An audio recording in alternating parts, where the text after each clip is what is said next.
Hello, and welcome to today's webinar presented by Weichert Workforce Mobility.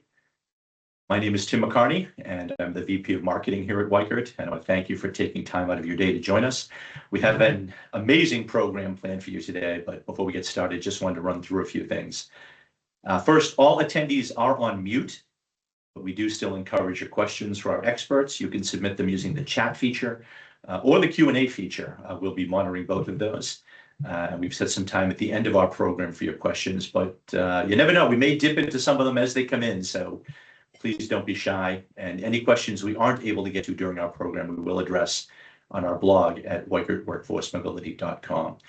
Also, here in the Teams environment, you can make full use of the react emojis. So if you hear something you like, please don't hold back from showing our experts some love. It's very easy just to tap the button right there and let us know how you feel about something. And last point, we are recording today's session, so all attendees will get a link that you can share with your colleagues, and we certainly hope you do.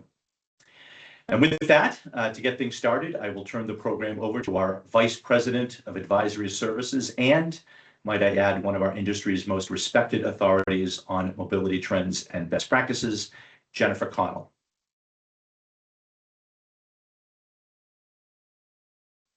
Thank you, Tim, for that. And if you want to move to the next slide, I'd like to talk a little bit about what we're going to be addressing today. Our co-panelists today, I'm also joined by our practice leader in our advisory services group, Gina Grover. Gina has been with our company for a few years now. She works with some leading companies as well as our clients and some outside companies to develop their programs, redevelop their programs. We work with a lot of companies that already employ best practices, and quite frankly, Gina just makes them sparkle a little bit more with some of the newest trends out there. And she also spearheads a lot of our research. She's currently working on lump sum study presently, but we're here today to talk about the Designing Mobility for Success research that we conducted last year and are continuing to examine. We're going to talk about that in a few minutes. And also we're very honored to be here today with Jose Lucena. Jose, thank you so much. I hope you're having a great day. I know you've been making the rounds and doing a lot of presenting yourself. We've had the honor to present with you before at other industry conferences such as Worldwide ERC and Forum of Expatriate Management, but we've also had the pleasure to work with you extensively on your program as you've considered making changes, and you're a great speaker for this very topic about how to manage the responsibilities of moving from being tactical to strategic and working with your own team on being able to manage those responsibilities and skill sets themselves. So thank you for being here. No, thank you for the invite, Jen. It's always great to be with my Weichert team and being able to share the stage with you guys. It's like our third time together, Jen, my second time with Gina, so it's all in the family. That's great. Well, today we're going to have a great conversation. We're going to be exploring through the research that we had. We're going to put some stories around some of the data, because as much as we love our numbers, we really want to get down to what companies are thinking about as they're making changes to their programs, but how they structure them and what the new changes are going to look like. Mobility teams are increasingly expected to do more to support their business continuity, risk management, of course, be more agile with their workforces. And today is really featuring this conversation around Halliburton, but Gina's going to bring some color to other organizations as well that we've worked with. We're also going to be anchoring this conversation with our survey data so that you can understand these are the numbers that we tend to bring forward to leadership to bring out the trends, but also to make those decisions. So there's a lot in this context. It's not just theory-based. And then we're going to focus on three specific areas that you see here: structure and governance, technology and data, scope and skills. So you'll see here on the next slide, we'll move forward. We really want to set up the story here. And this might sound very familiar. You might have your own KPIs in place, maybe even a dashboard, but they don't always fully reflect what your suppliers are measured on because they weren't built together. So when service slips or costs spike, the numbers don't always tell a shared story. They can often spark a debate. Perhaps you've been in a meeting where you've gotten together with all of your stakeholders, and you're there because everyone agrees that mobility is now strategic. But what does that really mean? You might have to make a tough call that hits the table. And it might be an exception request, a compliance gray area, a vendor performance issue. It could be an emergency situation that a lot of companies are dealing with right now. The room goes quiet. I slowly turn to you. You own the outcome, but you're not sure that you actually own the decision. So how do you drive that decision-making process, and how do you get the buy-in to move forward? And how can you be proactive when the next situation comes up? So leadership is asking you for faster answers and better visibility. What's our risk exposure? What are those delays? What's driving our spend? But the debate is, and the data is scattered across tools that don't talk to each other. You know technology is critical. We all know it. But your reality is still reporting, manual reconciliations, and a lot of, let me get back to you. So then there's one more thing that gets added to your plate, right? Remote work. Maybe it's governance support. Maybe there's a new merger and acquisition coming in place without any formal change to your mandate, resourcing, or authority. If this sounds familiar to you, you're not alone. And that's really the heart of what we're talking about today, and the research that we embarked on last year. So what is the real opportunity? It's not just more KPIs or more processes or new technology. It's aligning decision rights, supplier partnerships, and integrated data so the program can actually deliver on those expectations being placed around it. You can see here one of our key points of data is that 84% rate technology as important or very important to program success. So what is the gap between the data and the reality? We're going to dig into that a little bit more. And what are our mobility teams? How are they structured to meet today's expectations? It's one of the questions that we get in advisory services more now than we ever have before. Are we set up the right way? Do we have the right number of people on our team? Are we outsourcing the right services and the right number of services in order for our team to be more strategic and deal with our stakeholders' questions and provide them the information they need to make the right hiring choices? So if we want to move to the next slide, I want to start with you, Jose. So we know that global mobility is very complex, but when leaders at Halliburton talk about mobility today, what do they expect that they might not have received or didn't see 5 years ago?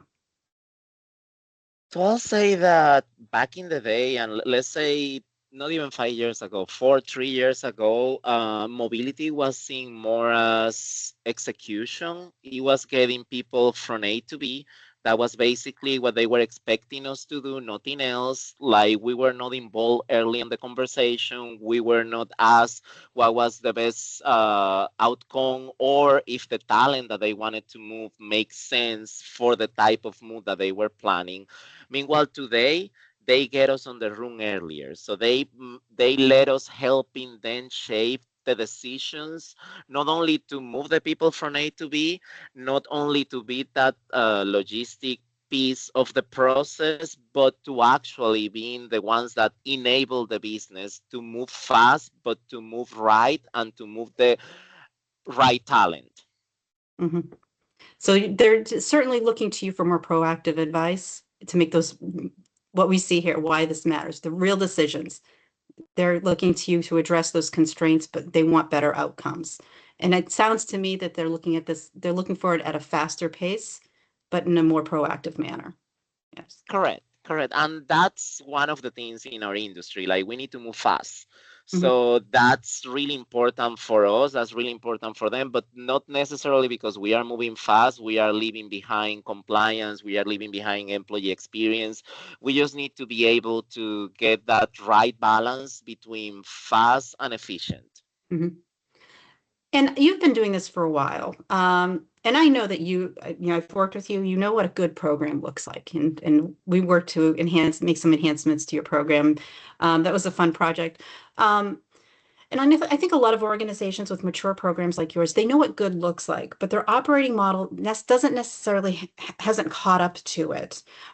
If we could go over to the next slide, because here we're going to show a little bit, and Gina, I want to hand this over to you a little bit. Can you tell us a little bit about the data behind our survey? And actually, can we talk a little bit about the survey itself? Because I think it's really important for everybody to understand who was included in the survey and the response rate of the survey, because I was personally overwhelmed by how many people wanted to be involved in this kind of information. If you could tell us a little bit about the survey itself. Yeah, of course. So, we conducted this survey to better understand, like you talked about, where mobility is being asked to do more. We all know that that's happening. Jose is shaking his head, yes, doing more and sometimes with less. So from that, we conducted the survey and we wanted to find out what are the tools or the governance that global mobility teams need to succeed. And we had, I think it was about 100 people participate in the survey. So it was a great response. So we got perspectives from industries across the realm. So we have a lot of different perspectives that we're going to share with you today. We had, kind of three key themes, if you will, throughout the survey. One of them is at a very high level, what we're seeing is a gap between intent and execution. Everyone on a global mobility team wants to be strategic, right? But executing that desire to be strategic has some hurdles. So we'll talk about that and some of the data that we got from that. And even when structure does exist, it's often not fully connected. A lot of organizations are using KPIs, but far fewer are building them collectively with their suppliers. And tech is widely viewed as critical and integral. Maybe they're not taking full advantage of the technology that's out there. The execution isn't quite there yet. And finally, responsibilities are growing faster than authority. Like I said, everybody is being asked to do more, but maybe there's some gaps there on where they're able to make decisions in order to support their employees and their global mobility program.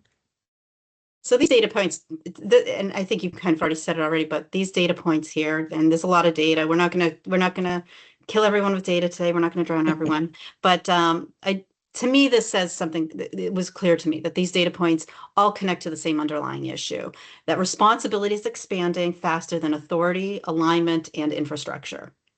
Jose, would you agree? Yeah, no. Right now, like we are always asked to take more. In some cases, we are able. I'm happy that I have a really big team and they are a really good team. We had really good skills, really good competencies on global mobility, and we are able to take whatever leadership throw at us. But the issue here is not that we need to take more, is that we need to take the things that make sense for us to take. There are some processes that it doesn't make sense for us to own. Mm-hmm. Meanwhile, there are other processes that we want to own, but we haven't been able to own because they are owned by other functions within HR. And I think that came out in the results too, don't you think, Gina, that for every company that they have their own unique structure and what works for them. And that's why I think the data is very meaningful when you filter it by either different industry or different size of the organizations, because more mature companies that have had a program in place for a long time, some of these KPIs, they work very well for them. That you have to have them in place. Whereas I felt that some of the more, I would say more emerging programs, the KPIs were not necessarily as successful for them when they're established early, because they need to figure out the program that they need to have in place first. They need to get that solidified. Yeah, absolutely. It all harkens back to maturity. Where are you at in your program? If it's it doesn't necessarily depend on the size of the program. It's maybe the maturity of the program and how global mobility is viewed within the organization itself. Is it something that's separate and nobody really talks about it? They don't know it exists, or is it really seen as an integral part of the talent management strategy? And I think in today's world, where we talk a lot in the mobility industry, we talk a lot about core flex, and we want to, I do like to emphasize that core flex isn't necessarily the be all end all for everybody. It's I think most companies are examining it, have looked at it, or are employing it, and it's great. But that's not always the silver bullet for every problem or every issue that companies are trying to face. There's a lot of other things that they need to consider, and we're gonna talk about a few of them today. So looking at the next slide, so we're going to go into the first area of that of our agenda here, and that's structure and governance, with the key theme around that we found in our study being clarity beats organizational design, which I think is kind of an obvious one. Our Designing Mobility for Success survey found that fewer than half of mobility teams report having clear decision rights, even when reporting lines are defined. Gina, at a high level, why does decision clarity matter more than where mobility sits on the organizational chart? Yeah, so first I want to define what decision clarity is, just so everyone's clear what we're talking about. Decision clarity is knowing who holds the pen, on approvals, exceptions, risk calls, and having a clear escalation path when something falls into that gray area. So that's what we're talking about with decision clarity. So the survey shows that, mobility lives under many different areas in an organization, most commonly under total rewards and HRs, and most of the programs are centrally organized. But regardless of where the team sits, the day-to-day reality looks the same. Everybody's managing exceptions, answering stakeholder questions, and navigating those compliance issues. And global mobility really lives at the intersection of speed, money, risk, and employee experience, which require decisions that are fast, clear, and repeatable. If there isn't clear decision making, things tend to slow down. If you have to constantly be going, let me check on that, or I'm not sure who needs to approve that, whenever there are exception requests or, those things that are talking about, in today's environment, the duty of care, emergency reactions, that type of thing. Those are the things that, really bog down a global mobility program. So without clear processes, you might end up in that, that let me check loop, and you're just kind of slowing things down. And our data really does hint at this gap. 68% of the mobility professionals in the survey say that their exception process is well structured, except they also said that is their number one drain on time. So there's that gap in the decision clarity. That often means the process exists, but the ownership, the guardrails, or the final approver isn't consistently understood. So making sure that you have that decision clarity makes mobility feel a little bit more calm and credible. And that's often an area where we can find that there are improvements. And companies ask for, very common question, where can we find areas in our program for improvement, whether it's for cost savings or process improvements, employee experience? That's one of those areas where you can find maybe cost savings. I'd say looking at your exception process is always an area that you can look at, re-examine over time to make sure you have that process buttoned down. The approval process, is there more that you can hand over to your provider to, is there a level of approval process where that they can manage certain exceptions on your behalf that will allow you to redeploy your time or your team's time for more strategic conversations with your stakeholders? And on a soft scale, that drives some indirect cost savings, of course, and hopefully drives a better employee experience because, of course, those decisions are being made faster for the employee and they're kind of getting a direct answer right away. I think that's the low-hanging fruit on exceptions, but that's always seems to be a recurring area for improvement. I had to throw that in there. Yeah, no, and I think that's why a lot of companies look at Core Flex as well. One of the key benefits of a Core Flex program is minimizing the number of exceptions that you get, because employees can more customize the experience to meet their unique individual needs. Therefore, in theory, at least, reducing the number of exception requests that come in. Any thoughts on the exception process, Jose? I'll say I will touch a little bit on the Core Flex first. Like you say, Jen, not all companies are right for Core Flex, and not all companies need to switch to Core Flex for the programs to work. We did it ourselves when we were doing our optimization lab. When we review all our policies, our programs, and our guidelines, we decided that Core Flex was not the approach that we wanted to follow.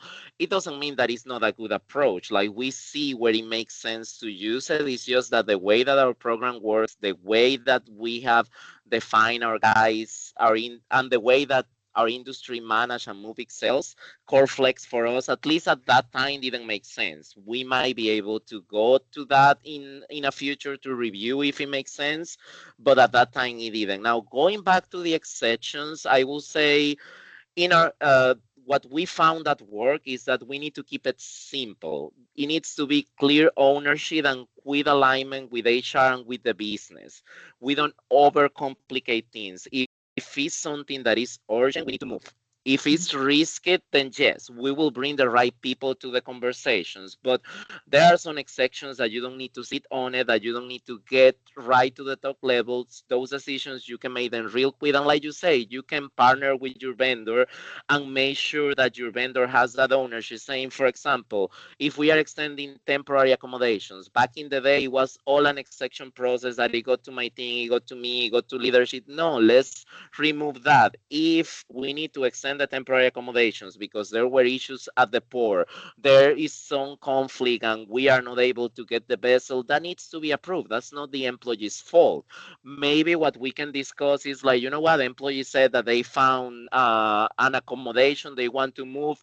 Can we give rental furniture? And that's a call that doesn't necessarily needs to come to us for approve. Like the vendor, as long as they have good thresholds, and that's something that we actually do with Weichert, good thresholds, like this is okay to be approved if it is within this range. If it means this, we are even able to bring savings to the company because we are making the right call. Instead of extending the temporary accommodations for 30 more days that can cost up to $10,000, $15,000, we are just paying $5,000 for furniture rental. That's interesting. So you've actually been able to measure that savings. Yep. That's great. That's great. Thank you for sharing that. So Jose, I want to continue with you. We can move to the next slide to show a little bit of an outline here about, we talk about high performing programs. First, tell us a little bit, where does mobility sit at Halliburton? What department is it in? We are under the Total Rewards department. Total Rewards in our umbrella is global mobility, compensations, merger and acquisitions, benefits, and executive compensation, which to me makes sense for us to be sitting there. Back in the day, we were within HR operations, and at that time, it makes sense for us to be sitting there because we were more operational. But when we changed to be a center of excellence, they decided your right fit is with Total Rewards, because that way, everything that aligns with the employee benefits is in one place. That doesn't mean that we don't operate cross-functional. We do. Like, the goal here is not necessarily where we sit, but it's making sure that we are plugged into the right conversations on an early stage to be able to add value and to be able to work well with our HR partners. Excellent, excellent. And you talked a little bit before about exceptions. How did it, I'm just curious, because there's a lot going on in the world right now. Along lines of exceptions, there's also things like urgent deployments, emergency situations. In general and in practice, how do decisions around those get made? And I know that's kind of a big question, but do you have a documented process, or do you have a good feel for how those work when something happens very quickly? We need to move a VIP person, or something just happened in another part of the world that we have to react upon.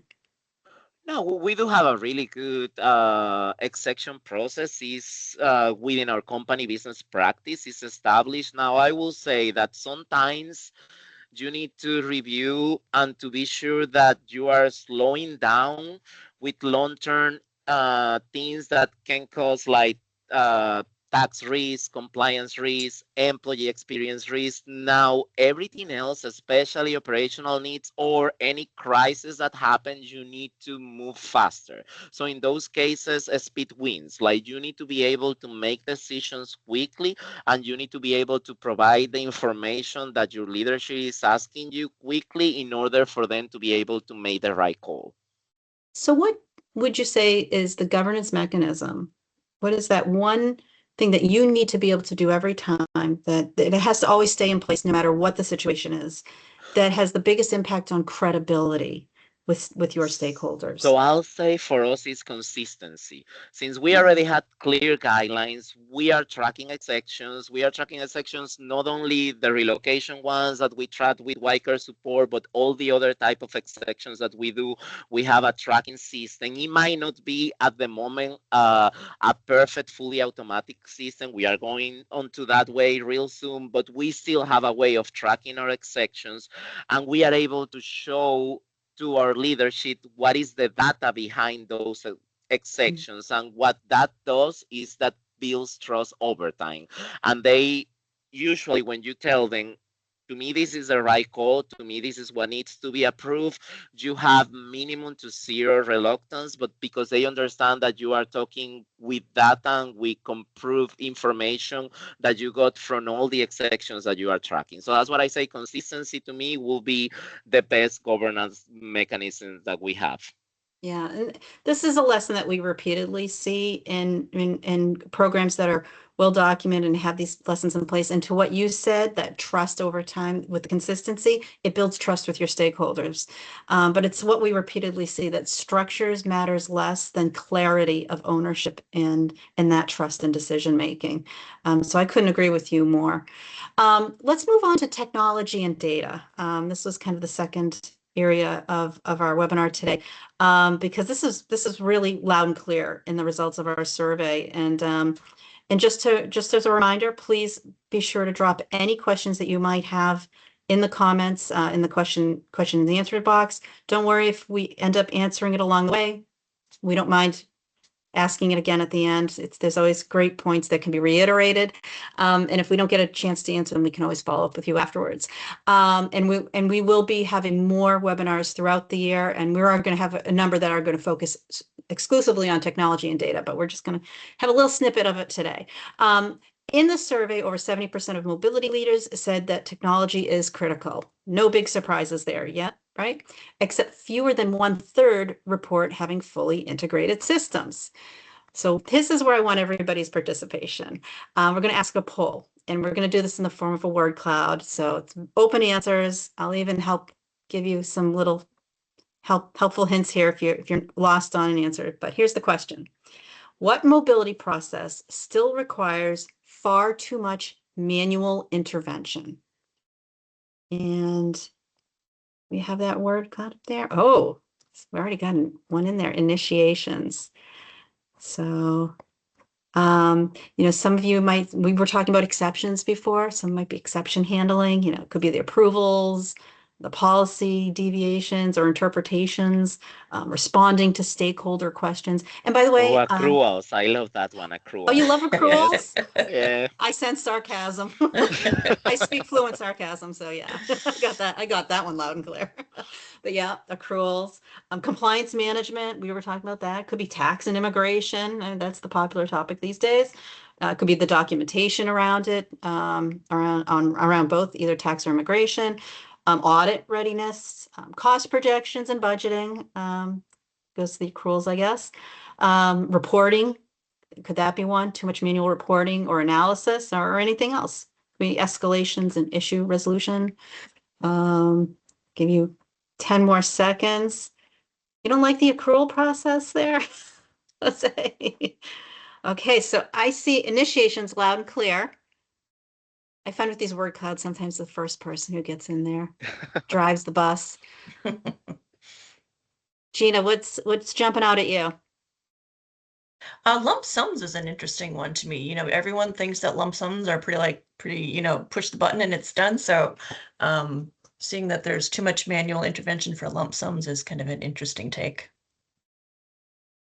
And this question is not just for our corporate clients who are joining us today. It's also for any supplier partners or even our Weichert colleagues who are joining. Everybody has a manual process that feels that there's just too much. I'm involved. This could be automated. Yeah. I see that. I see business travel. Yes. Yeah, business travel. That's a good one. Well, why don't we wrap this up so we can keep talking?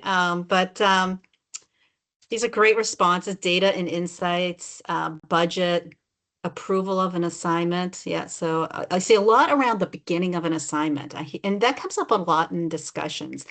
I wonder if there's more that we can be doing. These are all opportunities to improve processes, to look at ways of automating these things, but it always seems like the beginning of the process, informing the employee, education. It could be around the stakeholders as well, giving them that information.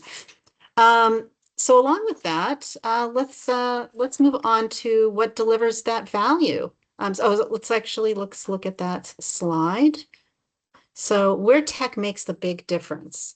Gina, what do the survey results show as the most common gap that teams underestimate when they say we need more tech, we need better tech? Well, we all know it, and we've talked about it. Mobility teams are stretched thin, emails are flying, trackers are multiplying, we're doing word clouds, and everybody says we need better tech. But what the survey suggests is the hidden gap is often the readiness, not to just buy a tool, buying the tech, but actually get some value from it. In the survey, it said 81% of respondents say that mastering technology and AI will be critical for mobility's future, but only 5% have fully integrated AI operations today. So everyone knows we have to adapt to it and use it to our best advantage, but it might be an instance where people are afraid to use it or they don't know how to use it. So there is the willingness there and the knowingness that we need better tech, but actually implementing it and using it day to day is where we're seeing that gap. In the survey also showed that nearly half of the respondents are still using spreadsheets for part of the workflow, and only 16% have a dedicated in-house mobility system. So therein leads the gap as well. So like I said, the story isn't people don't want tech, it's that tech can't fix messy data, unclear governance, or processes that vary by stakeholder. Those are the things that quietly keep teams stuck even after a new platform launches. I actually had the opportunity to moderate a roundtable last week up in Toronto when we were talking about technology. And of course, that was a big theme during the discussion. The participants say that they're taking baby steps when it comes to AI. They know they have to use it. They know it's going to make their jobs easier. So they're kind of dabbing their toes into it a little bit. They're using Copilot for things like policy review and refinement, drafting communications, creating surveys, summarizing a long email chain. We've all had those email chains that are half a mile long. Yep. Jose likes that one. Yeah. Yep. Can relate, right? Putting those long emails into Copilot and saying, summarize that for me, it's saving them a ton of time. Meeting notes, those types of things. So it can be overwhelming, I think, for some people to say, oh my God, I have to adopt AI. I'm going to lose my job if I don't. I'm going to be left behind. You don't have to dive in head first and understand, agents and all this, database stuff. Start using it, today with the tools that you do have. And the more that you use it, the more comfortable you'll become. Talk to your peers, talk to your colleagues, find out the little tips and tricks that they're using in their day-to-day processes that are making their jobs easier. Yeah, sometimes the heroes aren't the big wins, right? It starts with the little ones. Yeah, Exactly. absolutely. Yep. Absolutely. Jose, how about you? From your perspective, where does technology deliver the most value? Is it, visibility, speed, risk control, or consistency? What are you trying to drive at with technology? In my mind, visibility. If you can see what's happening, you are not able to manage it. Speed and consistency will be coming after that, but you need to have visibility of everything that is on your ecosystem, on everything that is on your assignments data. And this is important because on any crisis that happen, the first thing that they're going to ask you is like, where is our people, who is the people that we have there, and if you don't have good data, you don't have good technology, then you are not able to provide that. And that happens with everything. It happens back in the day when Russia and Ukraine, it happens with everything that is currently going in the world. So we just need to have visibility of everything that is happening within our population. Mm-hmm. And what data actually gets leadership's attention? And what data do we care about that you think, or that you care about that perhaps they don't? Might be some good advice. So I think that for them, what they care initially is impact, cost, risk, speak. Like those are the things that they need. In our case, we tend to care about not necessarily the cost and the impact or the speed, but we also tend to care about the process, the employee experience, and some things like, for example, information that you might think is not important, like passport data, dependent data, but that is needed in moments of urgency. So I'll say that the key on the data will be to track something that will actually drive the decision, especially on current situations or in times when risk management is critical. So you might think that the decision or the data that you'll need at that time is the cost. No, that's the last thing that you are thinking about. You are thinking more in other type of data, which is data that you need in order for you to be able to cater to your employees' needs. I like that a lot because, when we're thinking of being strategic, moving from tactical to strategic mobility technology and the technology around it isn't necessarily about sophistication. It's about eliminating friction, enabling decision makings, but driving clarity and, to your point, visibility. You need that in front of you in order to give that to at a moment's notice to leadership. So I know we're running out of time, so let's move on to, let's wrap this up with something that it's kind of near and dear to me, is expanding scope and skills. Because if we're going to be more strategic leaders in mobility, right, you must rely on your team all the time, Jose, to be able to have those meaningful conversations with stakeholders, business units, and drive those meaningful conversations. So you must have to leverage a lot of your own network, your own ecosystem, if you will, of supplier partners and so forth. Our survey shows that mobility teams are increasingly pulled into compliance governance. We're getting more questions than ever on those. Remote work oversight. I don't know if you're getting into those conversations as well. And major business change events, often without formal mandate changes. So Jose, I'd like to ask you, which responsibilities have expanded most for your team over the last few years?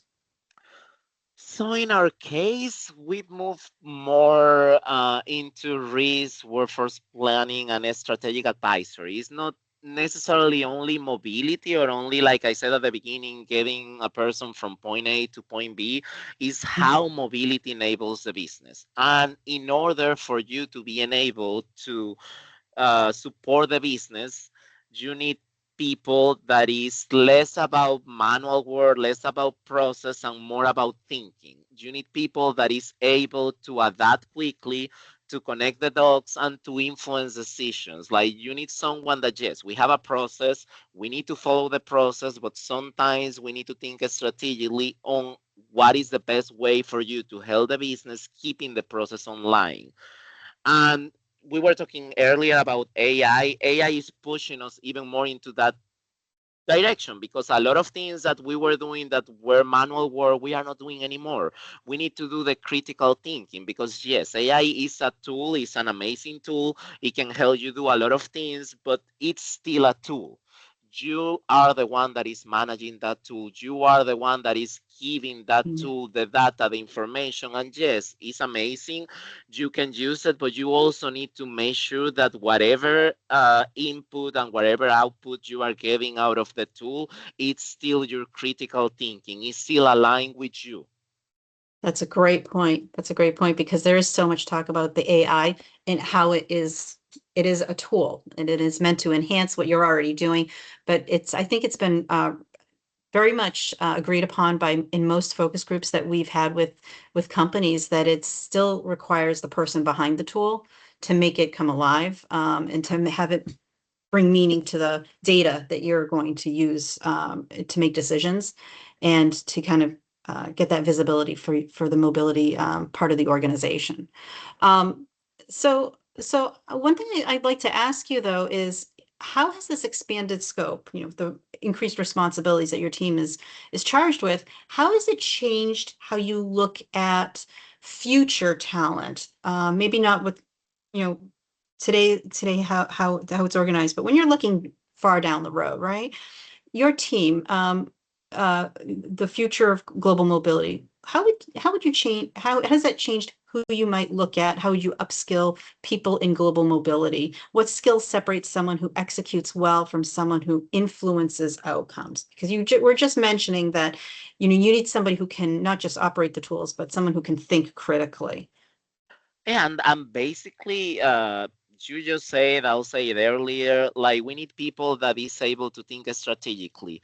We don't need someone that is just following the rules, following the book, doing whatever you had written there. Yes, processes are important, rules are important, but you also need somebody that is able to think outside the box, to use those processes, to use those guidelines to enable the business. So, and I know I'm repeating similar or mostly the same that I say earlier, but this is really important because back in the day, the KPIs that we have to tend to our people was like how many initiations did that person did, how many moves did that person handle. Right now, that's not important because for initiating a case, we can do it with an API. For quantity of cases, we can have a person doing 100 cases, but it was a simple case moving from A to B, a simple country that didn't require much work for that person. But then you have another person that just did 10 moves, but those 10 moves were critical moves that save the business a lot of money.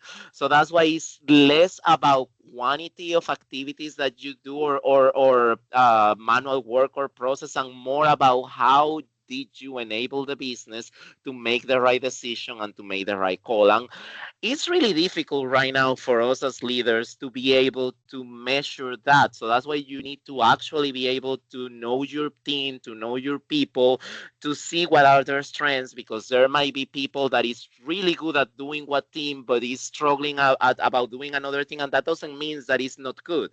It just means that you need to make some tweaks in your team, some movements so everyone can shine. So that's the way that I see it. That's great. Well, we're going to wrap up with one last poll we want to ask everybody. And if we could just bring that up, and that question is, you can start thinking about during major business changes, what does leadership expect first from mobility?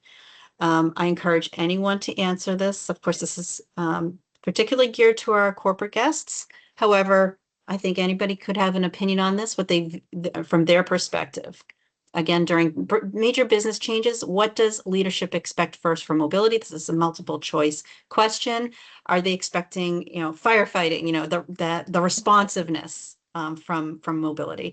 Are they expecting you to contain risk, cost control, decision making, that decision intelligence, or do they expect you to be proactive? They want that proactive insights. In other words, they want you to have that early on seat at the table.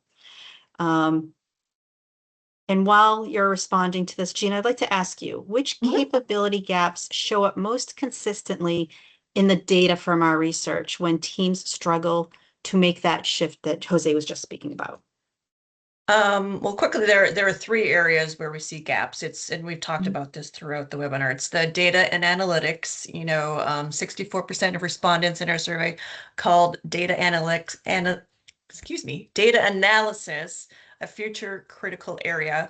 And that was definitely something that we talked about in the roundtable up in Toronto as well. They're really trying to go to their leaders with, stronger ROI stories, like retention and performance, but they told me it was hard to do that kind of strategic reporting when they have fragmented systems and data lives in too many places. It's hard for them to kind of tie it all together and provide that strategic lens. So that was something that was a gap.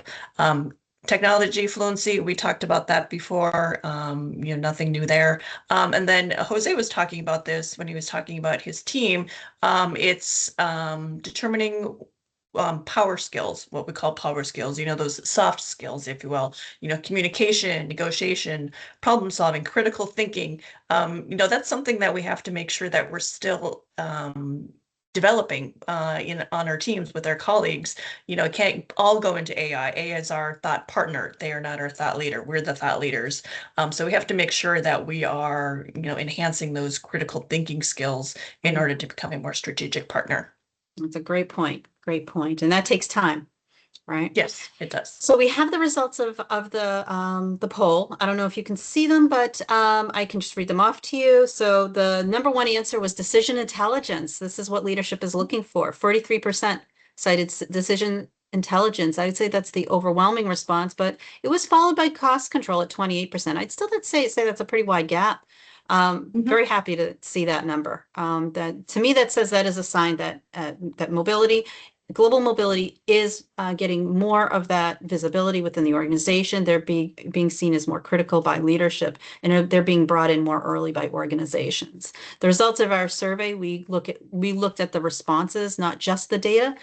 People were very, very open about writing in those responses. It gave us a lot of information about how they are viewed within the organization and how they view mobility in the next 5 years. It gave us good information on the types of organizations, the makeup of their organizations, and how they structure that kind of responsiveness in these types of situations. So we are up at our time, so we'll hang on for 1 or 2 more minutes because we did receive a couple of questions, if that's okay with both of you. And let's see, let's look at some of the questions, and I'll start with you, Jose, if that's okay. Yeah. You're our guest of honor here. How have you approached partnering with suppliers to not only deliver services, but to help think more strategically about decisions? So I guess, how do you leverage your partner, your supplier So partnerships? for us, we treat them, or we treat our vendors as our partners. So for us, they are not vendors, like they are part of the company. They work with us closely. They are part of our team. That's the way that's what I always say. Like any supplier, any vendor that work with us is part of the Halliburton team. They help us.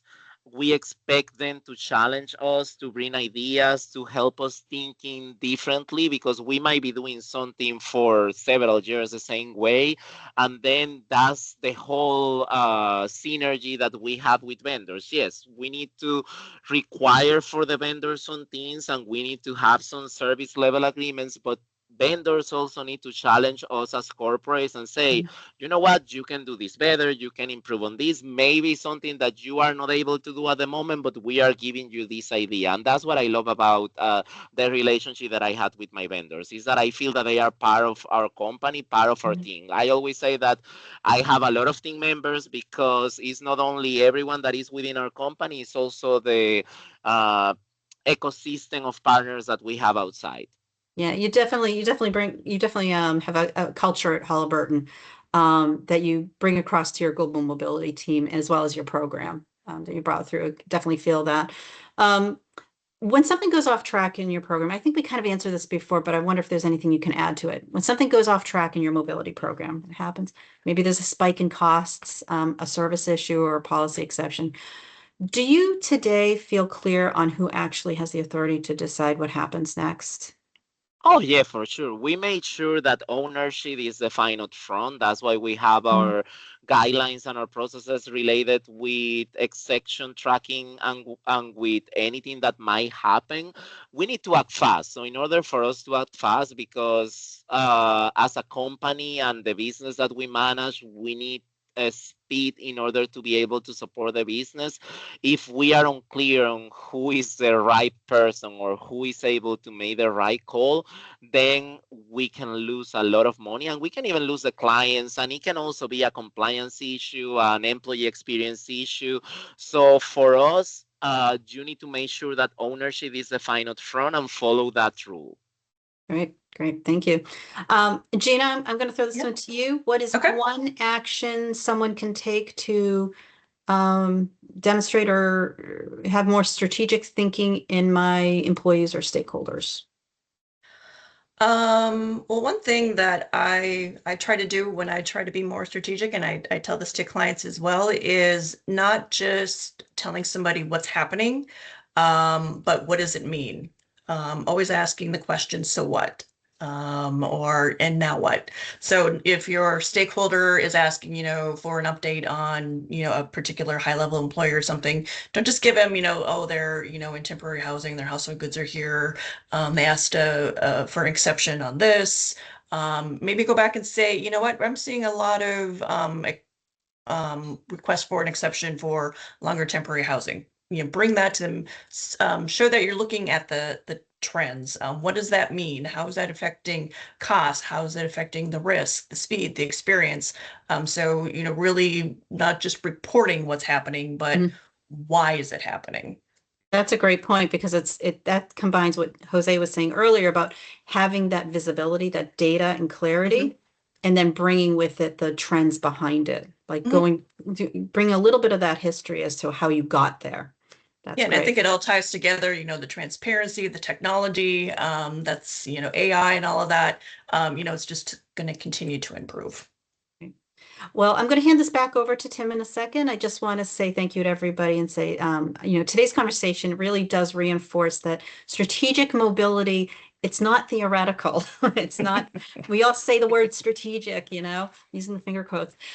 It's built through, I'd say, difficult choices, hard choices, imperfect data sometimes even, and credibility that's earned over time, that trust, Jose, that you were talking about. So thank you, Jose, for sharing your experience, and Gina for talking about our wonderful survey that we're so proud of. And thank you all for joining. Tim, I'm going to hand it over to you, and thank you for anybody who stayed on with us.